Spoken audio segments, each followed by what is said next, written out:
तर hello guys, आज निघालतो मामाच्या गावाला एक 4:30-5 दरम्यान निघालतो धाराशिवला. काय मग जात जात वरनं आपण गोडगाव मार्गे पण जाऊ शकलो असतो धाराशिवला, पण जात जात म्हणलं गावसूद मार्गे जावं. काय तर बघता का ह्या व्यक्तीला म्हणलं जात जात भेटून जावं. 2-3 आठवडे झालं क्लास संपल्यापासून आलो नव्हतो इकडे. काय तर या इथं योगेश भैया, ठीक आहे, यांची आपल्या इथं धाराशिव रोडला म्हणजे खालनं आपलं कुठनं बागा आपसिंगा गावसूद आपसिंगा वरवंटी गावसूद ह्या मार्गे धाराशिवला जाताना ह्यांची टपरी आहे इथं. तर म्हणलं जात जात गाठ घेऊन जावं. त्याने विचारलं कशी चालू आहे ब्लॉगिंग काय नाही. म्हणलं चांगले चालू आहे, म्हणलं ठीकठाक आहे. लोक नाव ठेवाल ते म्हणलं का असं छपरीपणा करलास काय नाही.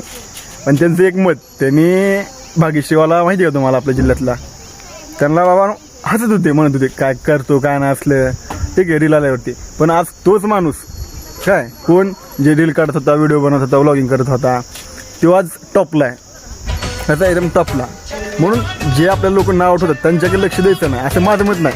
असं कोणाचं मत आहे ह्या ह्यांचं मत आहे, ठीक आहे. तर नाव आठवणाऱ्याला बिंदास ठेवा म्हणायचं आणि आपण आपलं काम करत राहायचं, ठीक आहे. तर चला जाऊयात.